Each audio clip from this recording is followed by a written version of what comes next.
আচ্ছা, আপনারা পরজন্ম বলে কিছু বিশ্বাস করেন? মানে জাতিস্বর যাকে বলে আর কি, সেসব ঘটনা কি আপনারা বিশ্বাস করেন? কিন্তু জানেন তো, এই ঘটনাই একটা জায়গায় পুরো ঘটেছে এবং ঘটনাটা পুরোপুরি সত্যি ঘটনা। একটা মানুষ, একজন বয়স্ক বৃদ্ধ, তিনি কতটা কষ্ট পেয়েছেন তার বৌমাদের কাছ থেকে এবং তার অনেক আশা সে পূরণ করতে পারেনি। বৌমাদের কাছ থেকে এত আঘাত তিনি পেয়েছেন এবং সেই আঘাত ফিরিয়ে দেওয়ার জন্য তিনি আবার জন্মগ্রহণ করেছেন এবং জন্মের পরে কি কি ঘটনা ঘটেছে সেই বাড়িতে, সত্যি বলতে সেই ঘটনা শুনে আপনারা চমকে উঠবেন। কারণ আমি নিজেও যখন ঘটনাটা শুনেছি না, আমিও খুব শিউরে উঠেছি। এরকম ঘটনা ঘটতে পারে, এরকম আশ্চর্যজনক ঘটনা, এরকম অবিশ্বাস্যকর ভয়ঙ্কর ঘটনাও কি ঘটতে পারে? আপনারা একদম স্কিপ না করে ঘটনাটা পুরোপুরি শুনুন, না হলে বুঝতে পারবেন না আসল ঘটনাটি কি। নমস্কার শ্রোতা বন্ধুরা, আত্মা ও ঈশ্বর চ্যানেলে আপনাদের সবাইকে স্বাগত। আশা করি আপনারা ভালো আছেন, সুস্থ আছেন। আপনাদের অনেক অনেক ধন্যবাদ আমাকে এইভাবে সাপোর্ট করার জন্য। তাহলে বেশি দেরি না করে শুরু করা যাক আজকের ভয়ঙ্কর জাতিস্বরের ঘটনা। আজকের এই ঘটনা আমাকে হুগলির মাকালপুর থেকে অনুসুয়া মজুমদার পাঠিয়েছে। এই যে ঘটনাটা আজকে আপনাদের বলবো, এই ঘটনাটার যে প্রধান প্রাণ কেন্দ্র মানে হচ্ছে যে বয়স্ক বৃদ্ধ মানুষটি, সেই মানুষটি কিন্তু অনুসুয়ার সম্পর্কে দাদু হয়, মানে মায়ের বাবা। অনুসুয়ার দাদুর নাম প্রফুল্ল মুখোপাধ্যায়। ওই দাদুর, আমি দাদু বলেই সম্বোধন করছি, ওই অনুসুয়ার দাদুর কিন্তু হুগলিতে অনেক সম্পত্তি ছিল, মানে প্রচুর সম্পত্তি ছিল। অনেকে তাদের জমিদার বলেও ডাকতেন আর কি, জমিদার বাড়ি বলেও ডাকতেন। হুগলিতে কিন্তু এরকম বহু এখনও অনেক বাড়ি আছে যে বাড়ি জমিদার বাড়ি বলেই খ্যাত। তো মোটামুটি দিক থেকে ওরা অর্থবান ছিল, মানে প্রফুল্ল দাদু অনেকটা অর্থবান ছিল, প্রচুর টাকা পয়সা ছিল। এইবার ওই বাড়িতে ওনার 2 ছেলে ছিল আর 1 মেয়ে। 2 ছেলে, মানে প্রথম হচ্ছে ওনার যে মেয়ে, তারপরে তার 2 ছেলে হয়। তারা যথেষ্টই বড় হয়ে গেছে, বিয়েও করেছে। বিয়ে হওয়ার পরে ওরা সবাই চাপ দিতে লাগলো যে বাবা, মানে জাস্ট বলতে লাগলো যে বাবা এবার সম্পত্তি তো লিখে দিলে ভালো হয়, আমাদেরও তো বিয়ে হয়ে গেল, পরবর্তীকালে সম্পত্তি নিয়ে অনেক সমস্যা দেখা দেবে, তো সম্পত্তি লিখে দিলে খুব ভালো হয়। এই নিয়ে জোর জবরদস্তি করতে লাগে প্রফুল্ল দাদুকে। এইবার এইখানে কিন্তু অনুসুয়ার মায়ের প্রতি ওদের বাড়িতে একটুখানি রাগারাগি ছিল। কারণ দেখুন, আমরা এই আধুনিক সমাজে এসেও না এখনও এই মানে বর্ণ বিদ্বেষ এটা কিন্তু সত্যিই রয়ে গেছে। মানে আমি কাউকে হেয় করে কথাটা বলছি না, কারণ এখনও যদি কোনো ব্রাহ্মণ বাড়ির মানে সন্তান যদি কোনো নমশূদ্রকে বিয়ে করে, এটা নিয়ে কিন্তু এখনও জলঘোলা হয়, এটা নিয়ে কিন্তু এখনও সত্যি সমস্যা হয়, অনেক জায়গায় সমস্যা হয়। এটা আমি নিজের চোখে দেখেছি এবং এটা মানে বলাতে আমার কোনো অসুবিধা নেই। তো যেহেতু অনুসুয়ার মা একটা নমশূদ্র, মজুমদার অবশ্যই নমশূদ্র বাড়িতে বিয়ে করে। এবার বিয়ে করেছিল যথারীতি না পালিয়ে আর কি, পালিয়ে বিয়ে করেছিল। যে যেহেতু মেনে নেয়নি একটা জমিদার বংশ, ওদের কিন্তু একটা আধিপত্য ওখানে ছিলই, যে আমরা জমিদার বাড়ির মানে ছেলে মেয়ে, জমিদার, আমরা জমিদার। অনুসুয়ার দাদুরও কিন্তু এই মানসিকতাই ছিল যে আমরা মেয়েকে একটা ভালো পরিবারে বিয়ে দেব, সেই পরিবারটা অবশ্যই ব্রাহ্মণ পরিবার হবে, এরকম একটা চিন্তাধারা ছিল। তো সেই সময় যখন অনুসুয়ার মা তার একজনকে মানে সম্পর্ক ছিল, অনুসুয়ার মা জানতো যে কোনো মতেই বাড়ি থেকে মেনে নেবে না, তো অনুসুয়ার মা পালিয়ে গিয়েছিল। অনুসুয়ার দাদু কিন্তু খুব রাগ করেছিল, রেগে গিয়েছিল। কিন্তু পরবর্তীকালে যে বললাম যে বাবা মেয়েকে খুব ভালোবাসতো, তো পরে মেনেও নিয়েছিল যে ঠিক আছে কোনো সমস্যা নেই, মেয়েকে তো ভালোবাসি, যা হওয়ার হয়ে গেছে। এবার মেনে নিয়েছিল এই কারণে, অনুসুয়ার যে বাবা একটা ভালো মানে বিশাল একটা ভালো পোস্টে কিন্তু চাকরি করতো, কলকাতার একটা নামকরা কোম্পানির কিন্তু ম্যানেজার ছিল অনুসুয়ার বাবা। তো যখন জানতে পারলো যে আমার মেয়ে ওখানে গিয়ে কোনো অসুবিধা হবে না, সুখে শান্তিতে থাকতে পারবে, তখন অনুসুয়ার দাদু আর রাগারাগি করেনি, মেনে নিয়েছিল। আর অনুসুয়ার বাবাও মানে ভদ্র, মার্জিত ব্যবহার, খুব ভালো, তো সেই হিসাবে মেনেও নিয়েছিল। তারপর তো সম্পত্তি ভাগাভাগি হলো। অনুসুয়ার মা বললেন যে দেখো বাবা, আমার তো অর্থের কোনো অভাব নেই ভগবানের কৃপায়, তো আমার সম্পত্তি লাগবে না, যা সম্পত্তি আছে তুমি তোমার 2 ছেলেকেই ভাগাভাগি করে দাও। অনুসুয়ার মামারা তো খুব খুশি হলো, বিশেষ করে মামিরা, যে না ঠিক আছে এই সম্পত্তি পুরোপুরি আমাদেরই হবে, মানে ভাগাভাগি আর হবে না, মানে এক্সট্রা আর কোনো ভাগাভাগির কোনো প্রশ্নই আসছে না, তো খুবই খুশি। আর যেহেতু অনুসুয়ার মামারা কিন্তু অনুসুয়ার মায়ের প্রতি একটু রাগ ছিল আর কি, মানে রেগে ছিল যে একটা ব্রাহ্মণ পরিবারের মেয়ে হয়ে নমশূদ্র ছেলেকে বিয়ে করেছে। মানে ওদের মানসিকতা এমন ছিল যে যদি এই জিনিস নিয়ে বাবা রেগে থাকে তাহলে মেয়েকে সম্পত্তি দেবে না, প্রচুর সম্পত্তি, সেখানে মেয়ে যদি সম্পত্তি না পায়, মেয়ের ভাগেটা যদি আমরা পেয়ে যাই তাহলে তো আরও জিনিসটা ভালো হলো। এইবার সেখানে যখন বাবা মানে খুশি হয়েছিল যে না ঠিক আছে মেয়ের বিয়ে আমরা মেনে নিয়েছি, তখন কিন্তু ওরা একটু মানে রেগেছিল যে বাবা মেনে নিল তাহলে তো সম্পত্তি পুরো চলে যাবে। তো যখন দেখছে যে তাদের দিদি বলছে যে সম্পত্তি লাগবে না, তখন তো ওরা আরও খুশি হলো। যাই হোক, সম্পত্তি কিন্তু পুরোপুরি 2 ছেলের নামে দিয়ে দিল। এইখানে কিন্তু বড় ভুল করেছিল অনুসুয়ার দাদু। যখন সব সম্পত্তি দিয়ে দিল, প্রথম কয়েকদিন কিন্তু 2 বৌমাতে খুব ভালো ব্যবহার করছিল, খুব ভালো ব্যবহার। কিন্তু যেই দিন যেতে লাগলো, আস্তে আস্তে কিন্তু অনুসুয়ার 2 মামি অনুসুয়ার দাদুর প্রতি কিন্তু খুব খারাপ ব্যবহার করতে লাগলো। এইবার এখানে বলে রাখি, অনুসুয়ার যে দিদা, সে দিদা কিন্তু অনেক বছর আগেই মারা গেছে। সুতরাং ওই বাড়িতে অনুসুয়ার দাদু এবং তার 2 মামা মামি থাকতো। সেই সময় অনুসুয়ার যে বড় মামা, সেই বড় মামার কিন্তু 3 বছরের একটা সন্তান ছিল, মেয়ে সন্তান। ছোট মামার তখন কোনো সন্তান হয়নি, সবে বিয়ে করেছে, 1 বছর হলো। এইবার ছোট বাচ্চা, তাকে কিন্তু সবাই মানে দাদুর তো প্রত্যেক নাতি নাতনির প্রতি একটা আলাদা ভালোবাসা থাকে, সেটা মেয়ের ছেলে মেয়ে হোক আর ছেলের ছেলে মেয়ে হোক। তো যথারীতি অনুসুয়ার দাদু ওই সেই ছোট পুচকি মানে বোনটাকে খুব ভালোবাসতো, একটু কোলে নিতে চাইতো যে আমি একটু কোলে নেব, একটু মানে ভালোবাসবো। কিন্তু অনুসুয়ার মামে কিন্তু তার মানে অনুসুয়ার দাদুকে কিন্তু ওই বাচ্চাটা দিত না। এবার এখানে বলে রাখি, অনুসুয়ার দাদুর কিন্তু তখন অনেক বয়স হয়ে গিয়েছিল, প্রায় 72+, এবং বয়সের মানে বয়সজনিত ব্যাপারে হোক বা কোনো কারণে হোক, অনুসুয়ার দাদু কিন্তু তখন মানে অনেকটা অসুস্থ হয়ে পড়েছিল, অনেকটা মানে সুস্থ ছিলেন না, একটু কফের সমস্যা ছিল, কাশতো, একটু কফ বেরোতো, বয়স হয়ে গেলে যেরকম হয় আর কি, শ্লেষ্মার সমস্যা হয়। তো এই সমস্যাগুলো কিন্তু ছিল। এই কারণে যখন অনুসুয়ার দাদু বলতো যে আমাকে একটু ওকে দাও, আমি একটু কোলে নেব, দিত না, কিন্তু কোলে দিতে চাইতো না, বলছে না বাবা এখন দেওয়া যাবে না, তুমি নোংরা অবস্থায় আছো, দিলে আমার মেয়ের সমস্যা হবে, দিত না। অনুসুয়ার দাদু না খুব কষ্ট পেত যে আমি একটা বাচ্চা নেওয়ার জন্য বসে আছি, মানে এমনও দিন হয়ে গেছে যে সিঁড়িতে বসে রয়েছে, যে আমি মানে হাত মুখ ধুয়ে বসে রয়েছে, যে আমি হাত মুখ ভালো করে ধুয়ে আসি যাতে কোনো সমস্যা না থাকে, জার্ম না থাকে আমার হাতে, মানে ভালোভাবে হাতটাকে ধুয়ে টুয়ে এসে বসতো যাতে বাচ্চাটা আমি একটু নিতে পারি। কিন্তু তবুও না, দিত না, বলছে তুমি সিগারেট খাও, তুমি বিড়ি খাও, তোমাকে দেওয়া যাবে না, বিড়ির গন্ধে খুব সমস্যা হবে, ঠিক আছে, এরকম বলতো, তা দিত না। এতে না মানে ওই দাদুটা খুব কষ্ট পেত, খুবই কষ্ট পেত যে এরকম করছে। তো ঠিক আছে, কোনো সমস্যা নেই। এইবার যেহেতু বয়স হয়ে গেছে, একটু অসুস্থ রয়েছে, আস্তে আস্তে না অনুসুয়ার দাদুর শরীরটা অনেকটা ডিটেরিওরেট হতে শুরু করলো, মানে অনেকটা খারাপ মানে হয়ে যাচ্ছিল আর কি, বিছানায় পড়ে যাচ্ছিল, অনেক সমস্যা হচ্ছিল, মোটামুটি কথা বলতে পারতো কিন্তু অনেকটা সমস্যা দেখা গিয়েছিল শরীরে আর কি। কিন্তু তখন না কোনো বৌমাতে আর কোনো চিকিৎসা করায়নি, মানে কোনো দেখতো না, কিছু না, ওই মানে একটুখানি খাবার দেওয়া দরকার, যেহেতু বাড়িতে মেড ছিল আর কি, ওই মেডে একটুখানি দিয়ে যেত, কিন্তু কখনো খোঁজ পর্যন্ত নিত না ঘরের মধ্যে বাবা কেমন অবস্থায় আছে, একটু খোঁজ খবর নিয়ে আসি, আসতে দিত না। ছেলেরাও যেত, তবুও বাড়ির মানে অনুসার যে মামিরা রাগারাগি করতো, কেন যাচ্ছ, অনেক সমস্যা হবে, বড় মামি বিশেষ করে রাগ করতো যে এখন যে যাচ্ছ তাহলে তো আমার মেয়ের সমস্যা হবে, কত অসুবিধা আছে, কত রোগ রয়েছে, এরকম করে কিন্তু যাওয়াটা সমস্যা, যেও না বেশি একটা, বাইরে থেকে জিজ্ঞাসা করো, যাওয়ার দরকার নেই, মানে খুব খারাপ ব্যবহার করতো। এমন সময় অনুসুয়ার দাদুর না হার্টে একটা সমস্যা দেখা গেল, মানে অনুসুয়ার দাদুর হার্টের ভাল্বটা নষ্ট হয়ে গিয়েছিল। তো যত শীঘ্রই অপারেশনটা করা খুব জরুরি হয়ে ওঠে, কিন্তু তার জন্য তো প্রচুর টাকা দরকার, প্রচুর।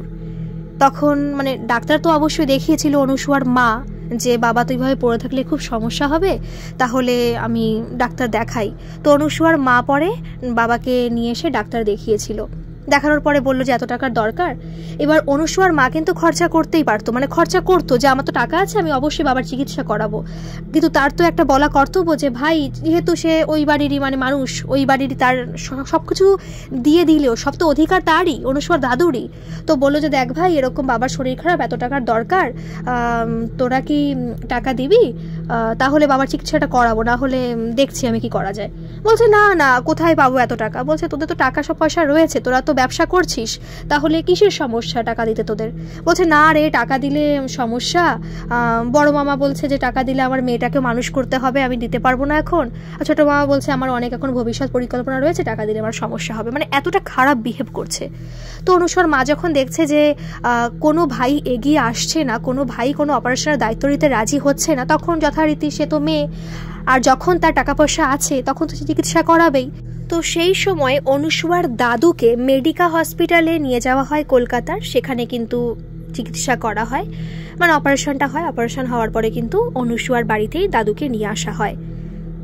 একদিনও অপারেশন থাকা, মানে অপারেশন ওই হসপিটালে থাকা অবস্থায়, বা এই যে অনুসুয়াদের বাড়িতে আসলো, প্রায় 1-1.5 মাস এখানে থেকেছে আর কি অপারেশন হওয়ার পরে, কিন্তু এই কটা দিনে কিন্তু কখনো ফোন করেনি বা এসে একবার দেখে যায়নি যে বাবা কিরকম আছে, একবার জিজ্ঞেস পর্যন্ত করেনি যে বাবার শরীর কেমন আছে, বাবার ঠিকমতো অপারেশনটা হয়েছে তো, একবারও জিজ্ঞেস করেনি।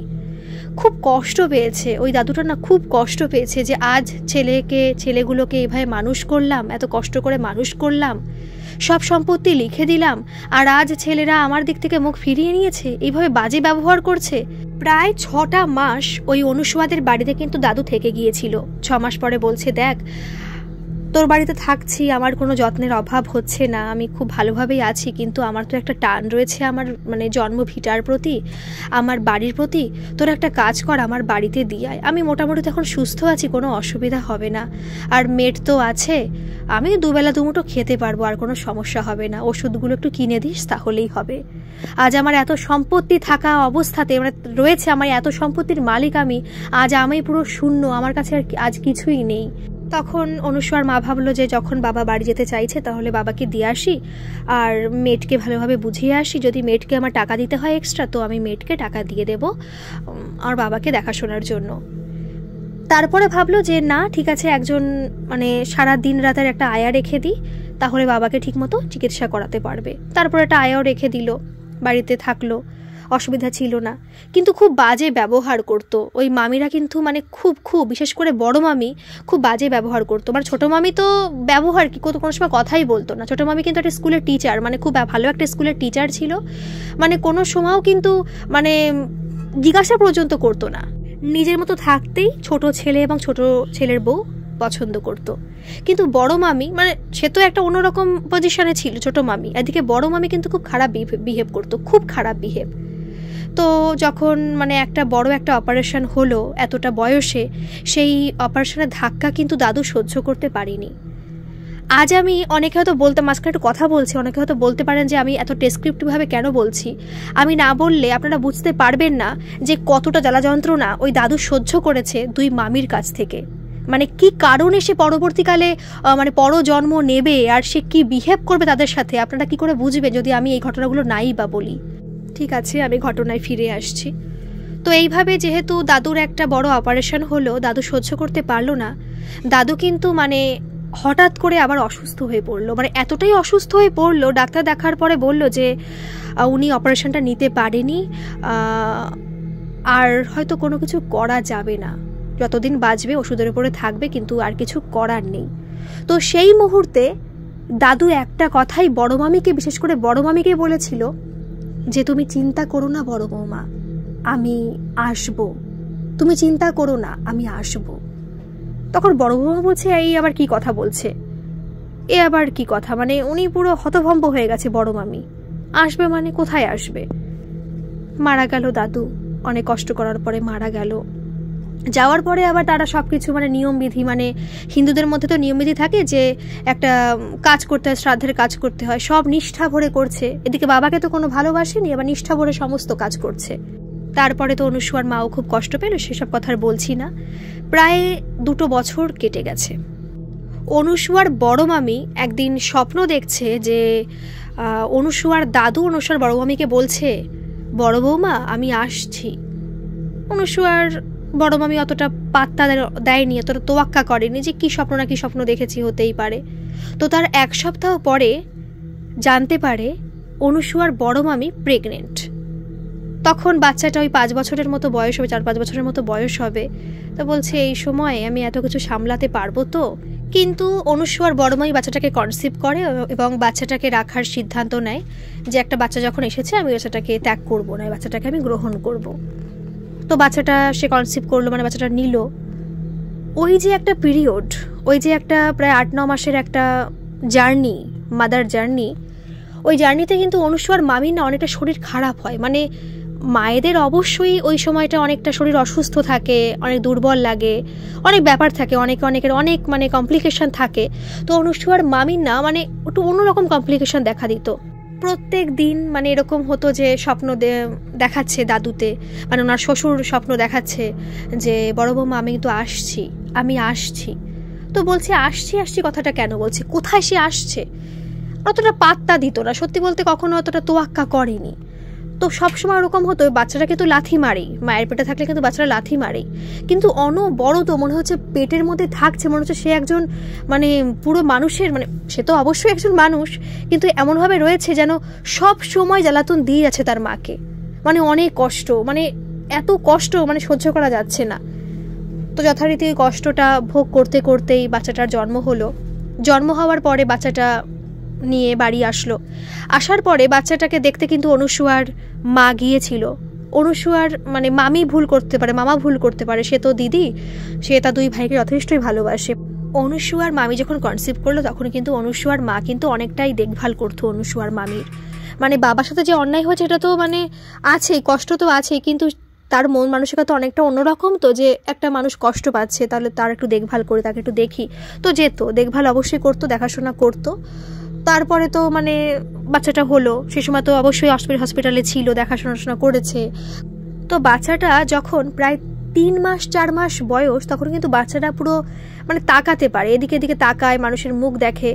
তো এরকম হয় ওই বাচ্চাটা, অনুসুয়ার যে মা, ওর মা যখন যেত না, ওই বাচ্চাটা এক নাগাড়ে অনুসুয়ার মায়ের দিকে তাকিয়ে থাকতো, সবসময় অনুসুয়ার মায়ের দিকে তাকিয়ে থাকতো। মনে হতো যে অনুসুয়ার মা মানে এরকম বলতো যে জানিস তো 2টো চোখ মনে হয় পুরো আমার বাবার, মানে আমার দিকে পুরো তাকিয়ে আছে, মনে হচ্ছে আর বাবা যেন আমাকে কিছু বলতে চায়, মানে আমার এরকম মনে হয়।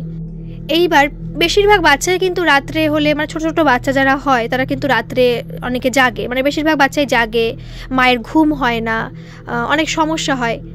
আর এই বাচ্চাটা মানে সেরকমই সারা রাত ধরে জাগবে, আবার দিনের বেলা ঘুমাবে, আর মা যখনই একটু ঘুমাবে তখনই কিন্তু বাচ্চাটার সমস্যা, মানে তখনই কান্না করবে। মা একটু ঘুমাতেই পারে না বড় মামি। তো বড় মামি একটু রাগ হয় যে একটা বাচ্চা একটু তো ঘুমাবে, যখনই আমি একটু চোখ বুঝি তখনই বাচ্চাটা কান্না করে, আর যখন আমি জেগে থাকি তখন বাচ্চাটা পুরোপুরি ঘুমায়।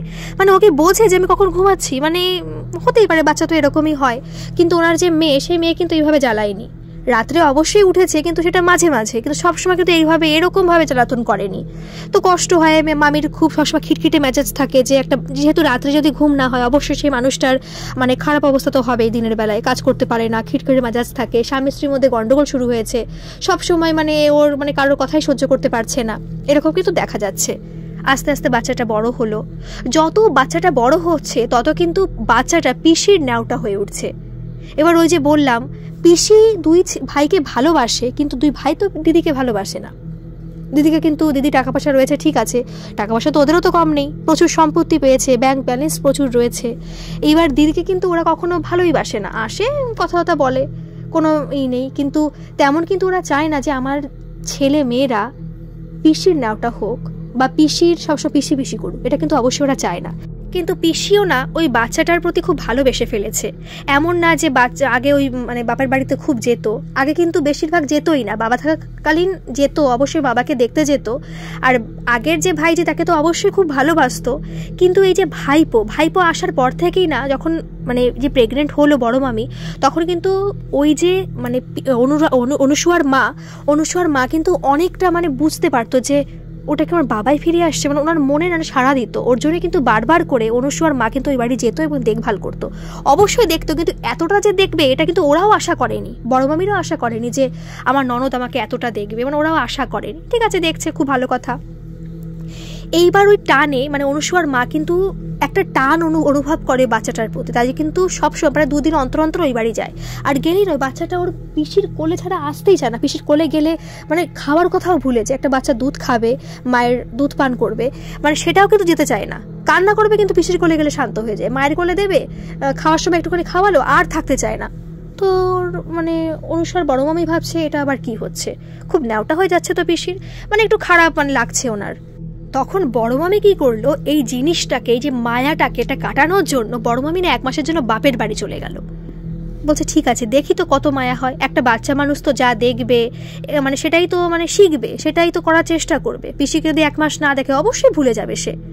এবার 1টা মাস নিয়ে গেল, কিন্তু বাচ্চাকে তো আর রাখতে পারে না, সবসময় কান্না করছে, সবসময় জ্বালাতন করছে, দিনের বেলাও মানে কেউ একটু শান্তিতে থাকতে পারছে না, সবসময় কান্নাকাটি করেই যাচ্ছে সমানে। বলছে তো ভারী সমস্যা, ডাক্তার দেখানো হলো যে ওর কি কোনো সমস্যা আছে, তো পুরোপুরি ওর চেক আপ করা হলো, কিন্তু বাচ্চার কোনো দিকেই কোনো সমস্যা নেই, বাচ্চা পুরো সুস্থ। তাহলে বাচ্চা কান্না করে কেন, বাচ্চার কি এমন সমস্যা হয় যে কান্না করে, এবং মানে কারোর কোলেই থাকতে চায় না, যে এমন না যে শুয়ে রয়েছে বলে কান্না করছে, কোলে নিচ্ছি থেমে যাচ্ছে, কারোর কোলেই থাকতে চায় না, শুয়েও থাকতে চায় না। ওরা তো পড়লো মহাবিপদে। এইবার বড় মামির তো একটা 6 বছরের মেয়ে রয়েছে, ওকেও তো স্কুলে ভর্তি করবে, 5 বছর হয়ে গেছে, একটা নর্মাল স্কুলে মানে প্রি স্কুলে ভর্তি করবে, প্রি নার্সারিতে। এবার সেখানেও তো একটা যাওয়ার ব্যবস্থা মানে দেখতে হবে। এদিকে বাচ্চা সামলাবে না তাকে সামলাবে, তার মেয়েকে সামলাবে, খুব একটা সমস্যার মধ্যে পড়ে গেল। কোনো মতেই আর কিছু করা যাচ্ছে না।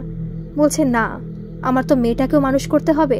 উনি কি করলো, উনি 1 মাস তো থাকতে পারলোই না, মাত্র 1 সপ্তাহ থেকে বাড়ি চলে আসলো। আসার পরে বাড়ি এসে ওরকম কান্নাকাটি করছে, থাকতে চায় না। তারপরে বাধ্য হয়ে উনি ননদকে সেই দিনই ফোন করলো, সারাটা দিন তো কান্না করছে, সন্ধ্যাবেলা ফোন করছে, দিদি তুমি একটু আমাদের বাড়িতে এসো, এমনি একটু এসো। কিছু বলেনি যে বাচ্চা কান্নাকাটি করছে, তাহলে তো ভাববে যে বাচ্চা সামলাতে পারছি না বলে দিদিকে ফোন করে ডাকছি। তারপরে অনুসুয়ার মা গেল, যাওয়ার পরে ওই বাচ্চা এই কদিন ধরে সমানে কেঁদে যাচ্ছে, যে বাচ্চা এই কদিন ধরে মানে শুধু কান্নাই করে যাচ্ছে, সেই বাচ্চা যখন অনুসুয়ার মায়ের কোলে গেল পুরো শান্ত।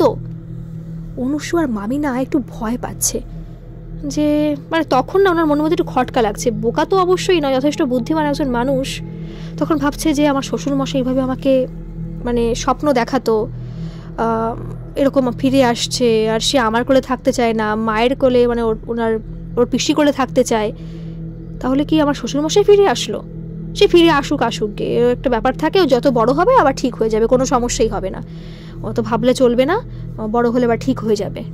তো এরম করে মোটামুটি প্রায় 4-5 মাস কেটে গেল। এইভাবেই অনুসুয়ার মা আসতো, মাঝে মাঝে আসতো, দেখে যেত, আবার যখন আসতো না কান্না করতো, আবার ডাকতে হতো। মানে অনুসুয়ার মাও পড়লো মহাবিপদে। কিন্তু বিপদে পড়লে কি হবে, বাবার প্রতি টান রয়েছে, আর অনুসুয়া তো বড় হয়ে গেছে, তারও কিন্তু কোনো হ্যাপা নেই, তার একমাত্র মেয়েই হচ্ছে অনুসুয়া। অনুসুয়া বললো যে আমি আমার বাবা মার একমাত্র মেয়ে, এবং আমি এখন পড়াশোনা করছি, কলেজে থেকে হস্টেলে থেকে পড়াশোনা করছি, মায়ের কিন্তু কোনো চাপ নেই। আর এটা কিন্তু রিসেন্টই ঘটনা, এটা তো 6-7 বছর আগের ঘটনা, মানে রিসেন্ট, মানে এটা তো রিসেন্টই ঘটনা, তো এমন না যে বহু যুগ আগের ঘটনা। তো তারপরে অনুসুয়ার কোনো ব্যাপার নেই, অনুসুয়ার মায়ের কোনো ব্যাপার নেই যে আমার বাচ্চা সামলাতে হবে, বাড়ির কোনো কাজবাজ রয়েছে, বাড়িতে মেড রয়েছে। তো অনুসুয়ার বাবারটা না কিন্তু বারবার করে যেত ওই বাড়িতে এবার বাচ্চাটাকে দেখার জন্য। আর বাচ্চাটা যত আরও বড় হচ্ছে, সবসময় কিন্তু ওর পিসি করতেই থাকে, মানে সবসময় এত আগলে রাখে, মানে পিসি যখন আসে ওর মনে হয় যে মানে সব পিসির কোলে থাকতে, পিসির দিকে তাকিয়ে থাকতে, আর মাকে একদম সহ্য করতে পারে না, মানে সহ্যই করতে পারে না। আর সবসময় মায়ের সাথে মানে মায়ের যাতে কষ্ট হয় সেই কাজগুলো বেশি করে। আস্তে আস্তে আরও বড় হচ্ছে, মানে এটা তো চলতেই থাকছে না। যখন 2.5-3 বছর হলো, তখন বাচ্চাটা মানে খুব দুষ্টুমি করতে শুরু করেছে, মানে এরকম দুরন্ত বাচ্চা, মানে অনুসুয়া বললো যে সত্যি ভাইটা মানে এত দুরন্ত হয়েছে, মানে যেটা বলার বাইরে। মানে সব সময় যাতে চেষ্টা করে ওর মাকে মানে হেনস্থা করতে, যাতে ওর মায়ের কষ্ট হয়। বাড়িতে মেড রেখে দিয়েছে, মানে এক্সট্রা আরও একটা মেড রেখেছে বাচ্চাকে সামলানোর জন্য। মেড তো বেড়ে ওঠে না, মানে ওর মায়ের ক্ষতি, এই শাড়ি কেটে দিল, এই মেকআপের জিনিস নষ্ট করে দিল, এই সোনার জিনিস হারিয়ে ফেললো, মানে খুব বাজে মানে একটা পরিস্থিতি বাড়ির, খুব সমস্যায় পড়ে গেল ওরা। কিন্তু সন্তান তো নিজের, মা যেমনই খারাপ হোক, মা কিন্তু সন্তানকে অবশ্যই খুব ভালোবাসে। বা যতই সে ভাবুক যে এটা শ্বশুরমশাই ফিরে এসেছে, কিন্তু পরজন্ম মানে জন্ম হয়েছে, সে তো তার সন্তান, এখন সে তো তার গর্ভজাত সন্তান, সে কি ত্যাগ করতে পারে? অবশ্যই পারে না, তার একটা টান রয়েছে তার সন্তানের প্রতি। তো তার মধ্যে একদিন এমন একটা ঘটনা ঘটলো, মানে যে ঘটনায় অনুসুয়ার মামি পুরো হতচকিত হয়ে গেল যে কি ঘটনা এটা ঘটলো। মানে একদিন না খুব বাজে পরিস্থিতির মধ্যে পড়ে গিয়েছিল অনুসুয়ার মামি। অনুসুয়ার মামি রান্না করে রেখে দিয়েছে বাড়িতে অতিথি আসবে বলে। মানে তখন অনুসুয়ার ওই ভাইয়ের, মানে অনুসুয়ার যে বড় মামির যে ছেলে, ওই ছেলে কিন্তু তখন 5 বছর বয়স হয়ে গেছে অলরেডি। এইবার সেই দিন অনুসুয়ার মামা বাড়িতে, ওই বড় মামিদের বাড়িতে বড় মামার কলিগ, মানে অনেক বন্ধু বান্ধব, অবশ্য তারা অবস্থাপন্ন ঘরের মানুষজন, তারা ওই বাড়িতে নিমন্ত্রণ খেতে আসবে। মানে নিমন্ত্রণ করা হয়েছে আর কি। অনেক রান্না বান্না হয়েছে, ঘরোয়া রান্না, মেড রান্না করেনি, বড় মামি নিজে হাতে রান্না করেছে, রান্না টান্না করে ওদের খেতে দেবে আর কি। আর কলিগ তো রয়েছে সেখানে, কিন্তু মানে ওদের যেটা ব্যবসা তো চলে, সেই ব্যবসার কিন্তু আরও উপর পোস্টে আরও মানে একটা কন্ট্রাক্ট করবে তাদের সাথে, মানে সেই ম্যানেজারও কিন্তু ওই বাড়িতে এসেছিল। মানে একটা কন্ট্রাক্ট হবে, মিটিং হবে, একটু খাওয়া দাওয়া হবে, মানে এই সূত্রেই আর কি। সেই দিন ওই যে ছেলেটা, ছেলের নাম কিন্তু কৌস্তব, নাম রাখা হয়েছে কৌস্তব, এটা কিন্তু কোনো ছদ্ম নাম নয়, আসল নামই বলে দিয়েছে কৌস্তব। ওই কৌস্তব কিন্তু সেদিন প্রত্যেকটা রান্নায় পুরো নুন মিশিয়ে দিয়েছে, প্রত্যেকটা রান্নায় পুরো 1 গাদা করে নুন ঢেলে দিয়েছে। আগে তো চেখে দেখেনি, ওদের দেওয়া হয়েছে, ওরা খেয়েছে। আর মানে ওদের মুখের যে আকৃতি, ওদের মানে এত বিশ্রী, বলছে কোনো সমস্যা আছে রান্নায়? বলছে রান্না তো ঠিক আছে, কিন্তু মানে আপনি খুব নুন মানে অতিরিক্ত দিয়ে ফেলেছেন, নুন বেশি খেলে তো এরকম হওয়ার কথা নয়। মানে মনে হচ্ছে নুনের পুরো ডিব্বা ফেলে দিয়েছেন এর মধ্যে। বলছে নুনের ডিব্বা ফেলে দিয়েছি? তো দেখছে প্রত্যেকটা রান্নায় অত্যধিক হারে নুন, মানে মনে হচ্ছে কেউ ইচ্ছে করে নুন মিশিয়ে দিয়েছে। সিনেমাতে হয় না যে শাশুড়ি বৌমার মধ্যে নুন মিশিয়ে দিল, মানে এরকম একটা পরিস্থিতির সৃষ্টি হয়ে গেছে। ওরা তো মানে কন্ট্রাক্ট তো সাইন হয়নি, খুব রেগে টেগে গেছিলো যে এরকম মানে আমাদেরকে অপমান করার জন্য ডেকেছেন আপনি। সাইন হয়নি, চলে গিয়েছিল। যাওয়ার পরে না খুব কান্নাকাটি করছে অনুসুয়ার মামি, যেহেতু অনুসুয়ার মামা খুব বকাবকি করেছে, খুব বাজে রাফ বিহেভ করেছে অনুসুয়ার মামির সাথে। তো যাওয়ার পরে অনুসুয়ার মামি বসে বসে কান্না করছে, আর অনুসুয়ার যে ভাই কৌস্তব, ও কিন্তু মানে দরজা দাঁড়িয়ে দাঁড়িয়ে মিটিমিটি করে হাসছে। অনুসুয়ার মামি হঠাৎ করে চোখ গেল, দেখছে যে অনুসুয়ার যে ভাই ও হাসছে। হঠাৎ করে না ওনার বুকটা ধকপক করে উঠলো যে হাসছে কেন। বলছি এদিকায় বাবা, এদিকায়। ও গেছে। বলছি কিছু করেছিস তুই? নুন তো এইভাবে হওয়ার কথা না, আমি তো প্রত্যেকটা রান্না টেস্ট করে নিজে টেস্ট করেছি রান্না করার সময়। হালকা নুন হতেই পারে, নুন মানে বেশি টান টান হতেই পারে, এরকম তো হওয়ার কথা নয়। কি করেছিস তুই? বলছে মা আমি নুন ফেলে দিয়েছি প্রত্যেকটা রান্নায়। মানে ওই কথা শোনার পর ঠাটিয়ে প্রায় মানে চর মেরেই যাচ্ছে সমানে অনুসুয়ার মামি ওর ভাইকে। বলছে কেন এমন করলি? জ্বালাতে এসেছিস আমাকে? জ্বালাতে এসেছিস মানে শোধ তুলতে এসেছিস? তোকে আগে জন্মে দেখিনি বলে আজ এই জন্মে মানে আদর পেতে এসেছিস আমার কাছে? বলছে হ্যাঁ তোমাকে জ্বালাতে এসেছি। অনুসুয়ার মামি পুরো মানে পিছন থেকে পুরো মানে ধাক্কা খেয়ে মানে পড়ে গেছে পুরো, যে আমি নয় রাগে চোটে কথাটা বলে ফেলেছি। আর ওই কথা বললো, তাহলে কি ওর সব মনে আছে? তাহলে কি ও সব জানে? ও কি ও জ্বালাতে এসেছে বললো? বলছে তুই জ্বালাতে এসেছিস মানে? বলে হ্যাঁ বললাম না আমি ফিরে আসবো। বলছে মানে ওর মামি না কোনো কথা বলতে পারছে না। বলছে কি বলছিস তুই, কি বলছিস তুই? তখন ওই পুরো কৌস্তব পুরো দৌড়ে বাইরে বেরিয়ে গেছে। বাইরে বেরিয়ে সেদিন বাড়িতে অনুসুয়া গেছিল, অনুসুয়ার মামি মানে মাও এসেছিল আর কি। ওই বাচ্চা দৌড়ে পুরো অনুসুয়ার মাকে জড়িয়ে ধরেছে। বলছে মনা মনা এখনই তোর বৌদি আমাকে মারবে, মনা মনা তুই আমাকে বাঁচা, তুই আমাকে বাঁচা। ওনার মাও পুরো হতভম্ব, যে মনা মনা তো একমাত্র আমার বাবা বলে, আমাকে বাবাই ডাকতো মনা বলে, তাহলে কে? বলছে মনা মনা। বলে হ্যাঁ আমাকে বাঁচা, এখনই আসবে কিন্তু আমাকে মারতে আসবে, মনা তুই আমাকে বাঁচা। মানে পরিস্থিতি ভাবতে পারছেন মানে কতটা একটা ভয়ঙ্কর পরিস্থিতি, যে ওই বাচ্চার কিন্তু আগের জন্মের কথা সমস্ত ঘটনাই মনে রয়েছে। মানে এরকম একটা ঘটনা তার মানে সবই জানতো। এরকম কিন্তু একটা ঘটনা আমি মানে জানিও, আগেও বলেছি যে আর এটা হয়ও, আমি অনেক দেখেছি যে দাদু মরে গেছে বা দাদু মানে দিদা মারা গেছে, পরে নাতি নাতনি হয়ে ফিরে এসেছে, কিন্তু তার তো মনে থাকার কিছু নেই, মনে রাখতে পারে না। কিন্তু এই যে বাচ্চা কৌস্তব, এর পূর্বজন্মের কথা সব মনে আছে, সব টোটালি সব। শুধুমাত্র ওর মাকে জ্বালাবে বলে, জ্বালা যন্ত্রণা দেবে বলে এই পৃথিবীতে ফিরে এসেছে। মানে এটা জাস্ট ভাবা যায়। তো ওর মামিও মানে অনুসুয়ার মাও ওকে বাচ্চাটাকে ধরে দাঁড়িয়ে রয়েছে, সেই মুহূর্তে অনুসুয়ার যে মামি বেরিয়ে এসে বলছে যে ওকে আমার সামনে থেকে দূর করে দাও, ওকে আমার সামনে থেকে নিয়ে যাও, আমার সামনে রেখো না, থাকলে কিন্তু ওকে মেরে দেবো আমি, পুরো মেরে দেবো আমি, তোমার বাবা। মানে অনুসুয়ার তখন বাড়িতে সবাই রয়েছে, অনুসুয়ার মামি টামি মানে মামা টামা সবাই রয়েছে, ছোট মামিও রয়েছে। বেরিয়ে এসেছে বলছে তুমি কি বলছো বাবা, মানে বলছে তোমার বাবা ফিরে এসেছে, ওটা তোমার বাবা আমার প্রতি অত্যাচার করতে, আগের জন্মের শোধ তুলতে তোমার বাবা ফিরে এসেছে, ওকে আমার সামনে থেকে দূর করে দাও, এক্ষুনি দূর করে দাও। বলছে তুমি কি পাগল হয়ে গেছো? নিজের অন্যায়ের দোষ ওর প্রতি তুমি বর্তাচ্ছ, তুমি ওর প্রতি দিচ্ছ, অন্যায় করছো, তুমি রান্না ভালো করে করতে পারোনি, আমার কন্ট্রাক্ট সাইন হলো না, আমার ব্যবসার ক্ষতি হয়ে গেল, তুমি এখন বাচ্চাটার প্রতি অত্যাচার করছো। বলছে না, ওর কাছে শোনো, তুমি ওর কাছে শোনো। তখন বলছে যে কি হয়েছে বাবা, তুমি কি করেছো? বলছে আমি তো কিছু করিনি। বলছে একদম মিথ্যে কথা বলবি না। তখন অনুসার মামি বলছে একদম মিথ্যে কথা বলবি না, তুই একটু আগে বললি যে তুই রান্নায় নুন মিশিয়েছিস। তখন অনুসার মাও না কিছু বলতে পারেনি, মানে ওই সময় বলতেই পারছে না যে একটু আগে আমাকে এসে বলেছে যে মনা তুই আমাকে বাঁচা, আমাকে মেরে ফেলবে। অনুসার মা না কথাটা চেপে গিয়েছিল, কারণ অনুসার মা কিন্তু প্রথম থেকে জানতো যে ওটা অনুসার দাদুই ফিরে এসেছে, মানে প্রথম থেকেই জানতো। আর এখন যদি ঘটনাটা বলে যে একটু আগে কৌস্তব আমাকে এসে মনা বলে ডেকেছে আর তুই করে বলেছে, এটা বললে কিন্তু ওই বাচ্চাটার প্রতি একটা অত্যাচার সৃষ্টি হবে এবং বাচ্চাটার প্রতি কিন্তু একটা বাজে এফেক্ট পড়বে। যতই তার আগের জন্মের কথা মনে থাকুক না কেন, সে তো বাচ্চা না, তার তো এখনো ভবিষ্যৎ পড়ে রয়েছে, কিন্তু কি করবে সে, তার তো সব কিছুই মনে রয়েছে। এখন যদি ও এই বাড়িতে থাকে তাহলে তো বৌদি ওর প্রতি অত্যাচার করবে, কিন্তু সে তো বাচ্চা, তাকে সে বৌদিকে ভালোবাসে না। এবার না বৌদি পুরো পাগলের মতো অবস্থা হয়ে গেছে, মানে অনুসুয়ার যে মামি সে কিন্তু পুরো পাগলের মতো অবস্থা হয়ে গেছে, মানে সে কিছু বলতেই পারছে না। সেদিন রাতটা অনুসুয়ার মা অনুসুয়া ওই বাড়িতে থেকে গিয়েছিল, মানে পরের দিন সকালবেলায় অনুসুয়ার মামি না একটু অন্যরকম বিহেভ করছে, মানে সে যেন মানে একটা ডিপ্রেশনে চলে গেছে, অনেকটা কারোর সঙ্গে কথা বলছে না, মানে খুব বাজে একটা পরিস্থিতির মধ্যে চলে গেছে।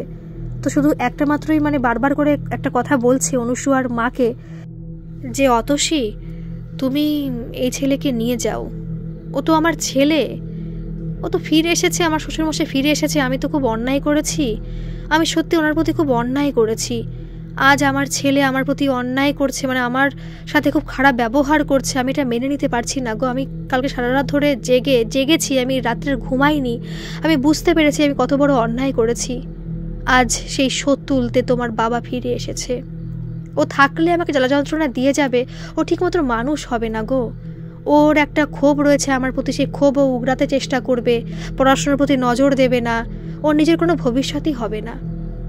ও তো আমার সন্তান, বিশ্বাস করো আমি ওকে খুব ভালোবাসি, আমি এখনও খুব ভালোবাসি, সন্তানকে কি কেউ কখনো দূরে ফেলতে পারে? আমি তো একজন মা, আমি সত্যি একটা খারাপ মা, আর আমি খুব খারাপ বৌমা যে শ্বশুরকে একটু দেখভাল পর্যন্ত করতে পারিনি। ও তো ঠিকই করছে আমার সাথে, কিন্তু এখানে থাকলেও ঠিকমতো পড়াশোনা করবে না গো, তুমি ওকে নিয়ে যাও, তুমি পারবে ওকে মানুষ করতে, তুমি ওকে নিয়ে যাও, ওকে বড় করো, আমার আশীর্বাদ রইল ওর প্রতি আমার কোনো রাগ নেই, ওকে নিয়ে যাও, আমি ওকে ভালোবাসি, ও আমার ভালোবাসা থেকে কখনো বঞ্চিত হবে না, কিন্তু তুমি ওকে নিয়ে যাও, যদি তুমি ওর ভালো চাও, যদি চাও যে ও মানুষের মতো মানুষ হোক, একজন সঠিক মানুষ হোক।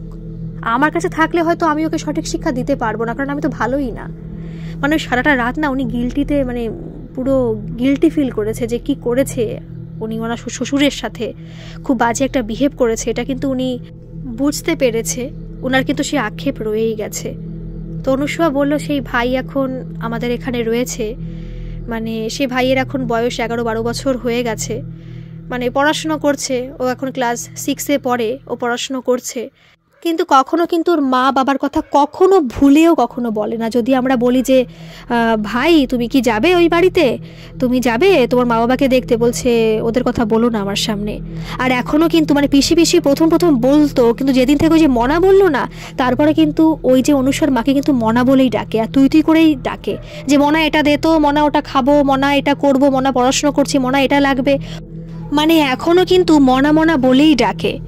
তো এই হচ্ছে আজকের ঘটনা। আপনারা আপনাদের মতামত কিন্তু অবশ্যই জানাবেন, যে ঘটনাটা শুনে আপনাদের কি মনে হলো অবশ্যই কমেন্টে কিন্তু জানাবেন। আর ভালো লাগলে প্লিজ একটা সাবস্ক্রাইব করে আমার এই ছোট্ট পরিবারের সাথে যুক্ত হয়ে যাবেন প্লিজ। আর যদি আপনাদের সাথে বা আপনাদের কোনো পরিচিতদের সাথে যদি এরকম কোনো ঘটনা ঘটে থাকে, যেটা অলৌকিক হোক, অতিজাগতিক হোক, অবিশ্বাস্যকর ভৌতিক যে কোনো ঘটনা, আপনারা আমাকে নির্দ্বিধায় ইমেল করে পাঠাতে পারেন। আমার ইমেল আইডি ডিসক্রিপশন বক্সে দেওয়া থাকলো, আপনারা সেখানে গিয়ে আমাকে মেল করতে পারেন নির্দ্বিধায়। ভালো থাকবেন, সুস্থ থাকবেন, আবার আসবো এরকম কোনো ঘটনা নিয়ে। ধন্যবাদ।